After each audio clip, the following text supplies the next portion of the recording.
C'est le petit rituel du matin. Didier, le maître des lieux, qui entraîne dans son sillage les plus jeunes des campeurs. Leur mission, traire les chèvres. Il faut bien passer en haut d'abord. Et un petit peu de lait qui vient. Dans ce camping, on vit au rythme de la nature. C'est ainsi que Didier et Christine Coquenlorge l'ont conçu. Ils proposent ici aux campeurs un espace de liberté et de tranquillité dont Gérard et sa petite famille sont vite devenus adeptes. C'est moins oppressant, disons. Il n'y a pas la barrière qu'il faut soulever avec la carte dessus. Puis il y a beaucoup moins de bruit. Hein. On est moins réglementé que dans un camping où il faut pas faire ça, pas faire ça, pas faire ça. Et les gros campings, il y a trop de monde. Parce que par exemple, là, on peut jouer au foot, ça va déranger une personne ou deux. Alors que là-bas, on va regarder, ça va être 10 personnes qui vont se plaindre.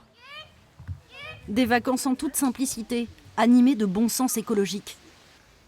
Ici, l'eau chaude est solaire, le tri des déchets, Là, vous avez les métaux. hyper sélectif et obligatoire. Là, vous avez tout ce qui est recyclable. Quant au lieu d'aisance, Alors là, c'est une petite partie du bloc sanitaire. Ça, c'est les toilettes accessibles aux handicapés. Et ce sont des toilettes sèches, des toilettes à compost. Christine en est convaincue, les vacances sont un moment idéal pour partager avec ses hôtes une manière de vivre plus respectueuse de l'environnement. C'est même un temps où on peut se poser et réfléchir un petit peu sur la manière dont on vit. Et je pense que c'est un moment propice justement pour ça.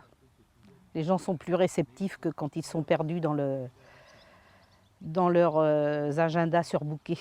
On met l'eau chaude.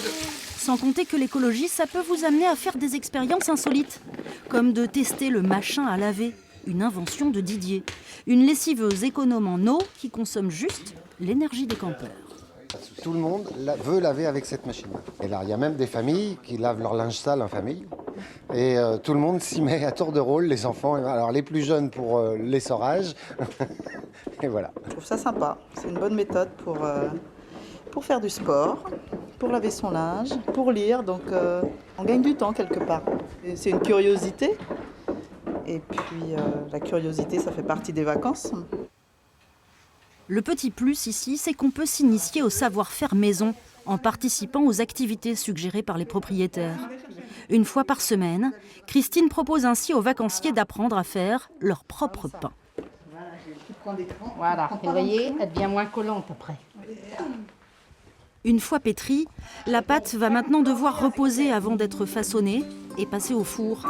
Le temps pour les familles d'aller, pourquoi pas, faire un tour à la mer, qui après tout n'est qu'à 10 km de ce camping.